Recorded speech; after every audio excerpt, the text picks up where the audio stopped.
Fala galera, eu queria falar um pouquinho sobre a necessidade de mudança que a gente tem na nossa vida, né? E esse problema dessa falsa concepção de que você não precisa mudar para o que você precisa se aceitar como você é, que você precisa, que quem você é realmente é essa pessoa que está aí diante do espelho, que você não pode fazer nada. O mais correto é aceitar essa situação e seguir a vida, né? Afinal de contas, Deus me fez assim e é assim que eu devo ser, não devo me preocupar.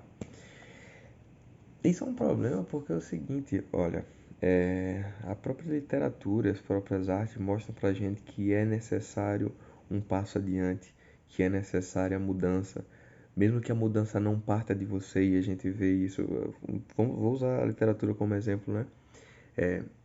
Em geral, o drama das personagens é o seguinte: tô de boa aqui na minha situação, eu quero continuar de boa, eu quero continuar sendo o que eu sou, eu quero continuar sendo essa criaturinha maravilhosa que Deus fez, mas existe uma imposição externa, né? Alguma situação que faz com que o herói, a heroína, deva mudar de rumo, né? Seguir um outro caminho. Isso acontece na vida de todo mundo, né? Ah, em geral é a mesma coisa. Em geral é a mesma coisa. Só que essas ideologias aí, bicho, e a esquerda em geral quer vender que você não precisa mudar, né?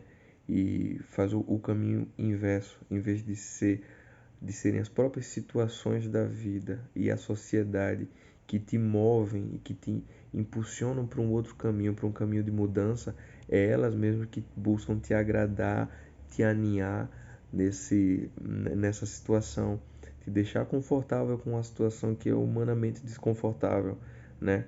Qualquer pessoa madura, ela entende que existe sim uma necessidade de mudança, de amadurecimento, de evolução, ou até mesmo de você tirar o pé da água, por exemplo.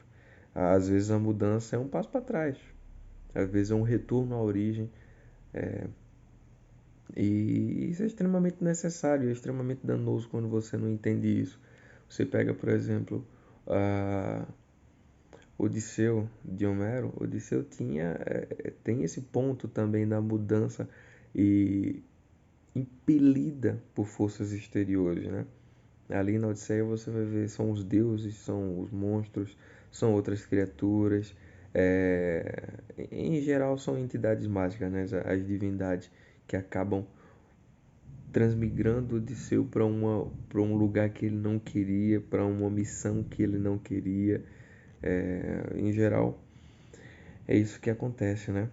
É uma breve mensagenzinha aí para a gente refletir, mas só relembrando que a literatura, à medida que ela imita a vida, é, e ela imita aquela vida que deve ser seguida, ela nos dá esse ensinamento, esse relato de sabedoria que você precisa mudar e se aceitar talvez seja a pior coisa que tu possa fazer na vida. Uma coisa é você aceitar que existem perspectivas da tua vida, do teu caráter, que te preparam melhor para uma coisa, ou elas é, te despreparam para uma outra, né? Ou seja, algumas capacidades que eu não possuo e que pela minha característica, pelo meu caráter e minha personalidade, elas são praticamente impossíveis para mim. Mas o inverso é verdadeiro. Algumas coisas você tem inato, né? E você pode desenvolvê-las. Não é porque você não sabe se comunicar. Eu, por exemplo, eu tinha uma dificuldade terrível de gravar vídeos e agora eu gravo. Não é o melhor vídeo que vocês vão ver aqui na internet, mas é o melhor que eu estou podendo fazer agora e assim, a gente não pode se deixar é, bloquear por alguma dificuldade. Então as artes elas mostram isso, né? Ultimamente eu tô vendo tô assistindo ópera, né? Tô com 31 anos e só agora eu começo a descobrir o mundo das óperas, que é uma coisa avassaladora. Avassaladora, a palavra é essa. É avassaladora. É inacreditável como uma obra de arte ela pode te impactar tão profundamente assim num período muito curto de tempo, né? Às vezes um livro de literatura você convive com ele por anos, anos, anos, anos e anos, até que aquilo realmente consiga te impactar de uma forma que seja notada. A ópera, meus amigos, é um negócio inacreditável. Você termina e você fica assim, embasbacado, e aquilo fica se remexendo no teu coração durante longos dias. E eu comecei agora, né? Mas então eu acho que vai ficar remexendo no meu coração por longos anos. E coisa interessante é que a ópera surgiu realmente como essa forma artística que reunisse em si, numa unidade, né, todas as outras artes, que ela fosse a arte superior, a arte suprema, onde ela vai ali reunir literatura, música, canto, teatro, né, vários outros tipos de artesanato para você poder fazer o cenário, as roupas em si. E reúne o público também, a reação imediata do público, né? E é muito interessante. Eu não sei porque eu comecei a falar, não, eu sei, eu comecei a falar da ópera justamente porque a ópera também tem nos seus enredos esse esquisito, né? Que a vida não é estanque, e alguma coisa tem que acontecer para que a gente saia desse marasmo de, pô, tá bom demais, tá muito confortável, tá gostoso aqui do jeito que eu tô, esse mundo aqui já virou o meu útero, onde eu tô quentinho, gostosinho, mas alguma coisa acontece, alguma coisa sempre vai acontecer para que a gente saia dessa mesmice. E vocês agradeçam, a gente tem que agradecer a Deus por isso, né? E não se assim acomodar nunca.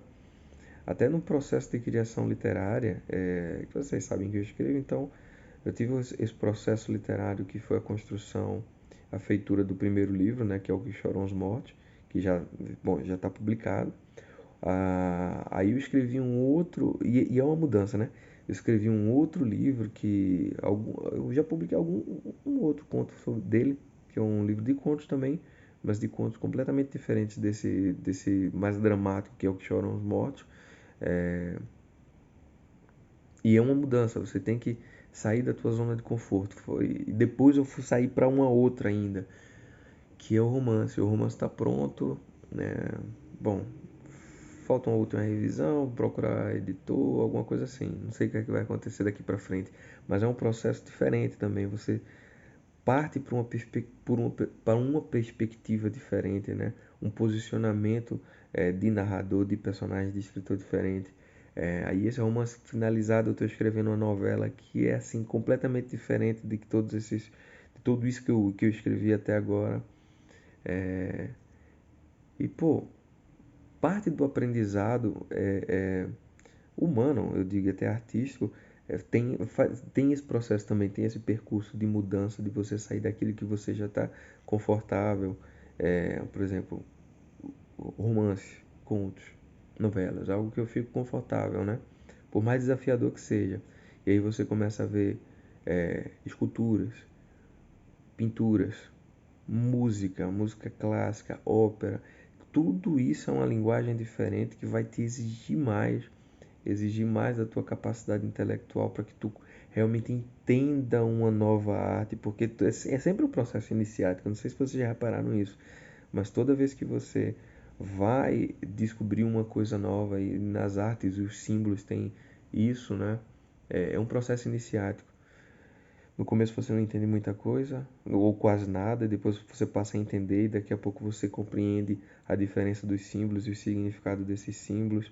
E depois que você entende, você vai criando um mapa mental onde todos aqueles símbolos que você vai pescando de uma em outra obra começam a se juntar na tua mente, começam a fazer um certo sentido, e aí é que você parte, e aí é que você começa a produzir também através desse processo de adquirir, compreender e criar dentro de ti o teu próprio panteão simbólico e artístico. E aí tu começa a produzir aquilo é, que só pode se formar no teu espírito, né? De certa forma é isso. A vida da gente, a perspectiva da gente e até a manifestação da santidade de cada pessoa, ela é isso, né? É aquele aspecto de Deus que se revela na tua perspectiva humana, na tua posição humana. Então eu misturei um monte de assunto, eu espero que faça algum sentido. E eu vou voltar a ler Balzac aqui. Um beijo para vocês, fiquem com Deus.